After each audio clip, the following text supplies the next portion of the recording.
বিকাল হলেই ইদানিং মা ছেলের মন শুধুমাত্র খাই খাই করে, কি খাবো কি খাবো কি বানাবো এটা মাথায় শুধু ঘুরতে থাকে বিকাল 4টা বাজলেই আমার। তো এখন আগের মতো নাই যে যখন তখন ইচ্ছে করলে আসলে বাইরে যেতে পারি না, যেহেতু 2টা বাচ্চা আছে, 2টা বাচ্চা নিয়ে আসলে বাইরের রেস্টুরেন্টে খাওয়া যে কতটা প্যারা এটা যারা 2 বাচ্চার মা আছেন তারা হয়তো বলতে পারবেন। হ্যালো, আসসালামু আলাইকুম এভরিওয়ান, আবারও আপনাদের মতো প্রতিদিনের মতো একটা লং ভিডিও নিয়ে চলে আসছি। আশা করি আজকের ভিডিওটা আপনাদের অনেক বেশি ভালো লাগবে। মা ছেলের খুব বেশি বার্গার খেতে ইচ্ছে করছিল, তো আমি হচ্ছে এমন মানুষ যে হচ্ছে জিনিসটা বানানোর জন্য সবকিছু থাকতে হবে এরকম না, যেটা হাতের কাছে আছে বানাতেই আমার আসলে সবচেয়ে বেশি ভালো লাগে। তো আজকে হচ্ছে আমি সকালে আসার সময় স্কুল থেকে একটা বার্গার বানের প্যাকেট কিনে নিয়ে আসছি। এটাতে 4টা বার্গার বান থাকে এবং বার্গার বানটা খুবই মজা সফট থাকে। তো এই তো 4টা বার্গার বানের মধ্যে আমি 2টাই আজকে বানাবো আর বাকি 2টা হচ্ছে এখন হচ্ছে আমি বার্গার বানটা মাঝখান দিয়ে একটু কেটে নিব। এটা আসলে বার্গারও বলবো নাকি পিৎজা বলবো না কোনটা বলবো জানি না, আমার আসলে যেটা মন চায় যেভাবে মন চায় সেভাবেই আসলে বানাই এবং আরিশ খুব স্বাচ্ছন্দ্য ফিল করে সেটা খায়, মজা করে খায় যতটুকু খাওয়ার। তো এই তো আমি কেটে নিয়েছি। এখন এটার মধ্যে হচ্ছে আমি একদম ফুল কিন্তু কাটবো না, যেহেতু হচ্ছে বার্গারটা একটু লাগানো টাইপ হয়, তাই আমি হচ্ছে এই জায়গাটা একটু রেখে দিয়েছি। তারা অনেকেই ভাবেন বিকালবেলা হলে কি নাস্তা দিব, টিফিনে কি দিব, তাদের জন্য আসলে ভিডিওটা করা। আমি হচ্ছে এখানে মজারেলা যে চিজটা আছে এটাই আমার কাছে বেস্ট মনে হয়।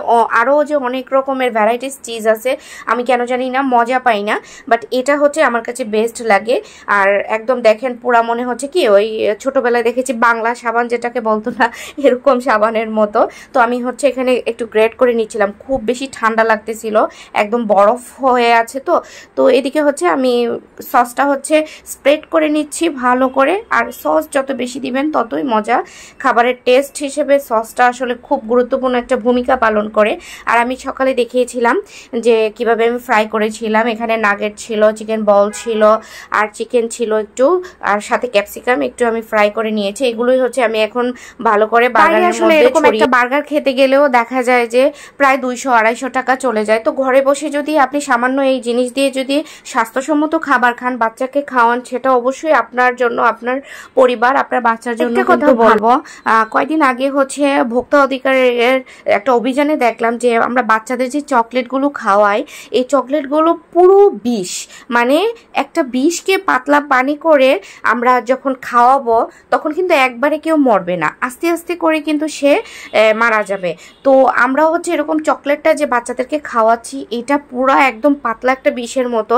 তো আমরা চেষ্টা করব যারা বাচ্চার মারা আছে তারা হচ্ছে একটু চকলেটটা অ্যাভয়েড করতে। ইদানিং আমিও চকলেটটা অ্যাভয়েড করছি। তো আমি রিকোয়েস্ট করব যারা বাচ্চার মারা আছেন একটু হচ্ছে জিনিসটা থেকে হচ্ছে বাচ্চাদেরকে একটু দূরে রাখবেন। আমি হচ্ছে এখানে চিজটা যে গ্রেট করে রেখেছিলাম এটা একটু ছড়িয়ে দিয়েছি, এটা আমার জন্য করেছি তাই চিজ একটু বেশি দিয়েছি। আমার চিজ খুব পছন্দ, আমি জানি চিজ সবারই পছন্দ, বেবিদেরও পছন্দ, তারপরে বাচ্চাদের একটু চিজ কম দেওয়াই খুলে না যায়, এজন্য একদম বার্গারের মতো করে সুন্দর করে একটা কাঠি দিয়ে দিয়েছি আমি। কি সুন্দর হয়েছে এবং খেতেও মাশাআল্লাহ অনেক অনেক মজা হয়েছে, যেহেতু আমি খাওয়ার পর ভয়েস ওভার দিয়েছি।